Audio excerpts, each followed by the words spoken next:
Hello नमस्कार, मैं Sachin गणतज्ञ let's crack में आपका स्वागत करता हूँ। आज हम आज हम ये जानेंगे कि रेखा की परिभाषा क्या होती है। एनसीईआरटी के अनुसार एनसीईआरटी की बुक में क्या परिभाषा दी गई है।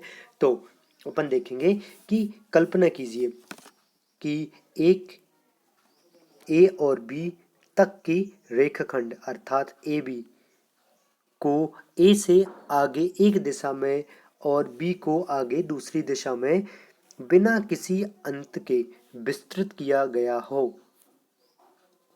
जैसे कि मतलब इसका कहने का मतलब ये है कि एक रेखाखंड होगा जिसको दोनों तरफ अनंत तक बिना किसी रुकावट के बढ़ाया जा सके, तो उसे कहेंगे अपन रेखा।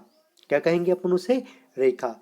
रेखा की परिभाषा आप इतने आसान शब्दों में भी लिख सकते हैं कि एक रेखाखंड जिसको दोनों तरफ अनंत दूरी तक बढ़ाया जा सके उसे क्या कहते हैं? रेखा।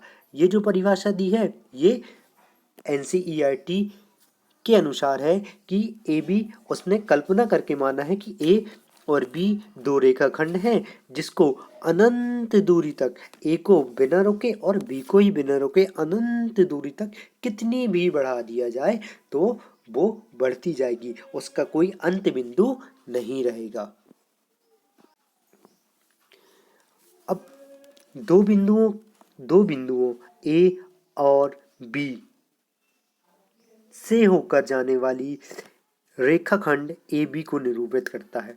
मतलब अपन क्या ए और यदि बी लिख देंगे और इसके ऊपर ऐसी रेखा बना देंगे तो इसका मतलब ये है कि ये ए बी एक रेखा है, क्योंकि दोनों तरफ इसके तीर के निशान लगे हुए हैं जो ये दर्शा रहे हैं कि ये किसी भी तरफ जा सकता है, दोनों तरफ अनंत दूरी तक जा सकता है।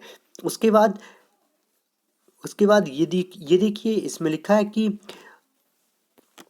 यह दोनों दिशाओं तक अनिश्चित रूप से विस्तृत होती है।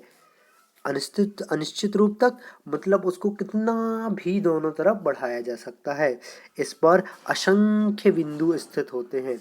मतलब रेखा 1 2 3 4 ऐसे ऐसे ऐसे ऐसे ऐसे बिंदु कितने सारे होंगे, तो ये बढ़ते जाएंगे इस साइड भी और इस साइड भी, दोनों तरफ अनंत दूरी तक बढ़ाया जा सकता है। रेखा को निश्चित करने के लिए दो बिंदु पर्याप्त हैं। हम कहते हैं कि दो बिंदु एक रेखा निर्धारित करते हैं। यदि ऑप्शन टाइप में ये पूछा जा सकता है कि रेखा को निर्धारित करने वाले कितने बिंदु होते हैं, तो आप ये बता पाएंगे कि रेखा को निर्धारित करने वाले बिंदु दो होते हैं। Thank you.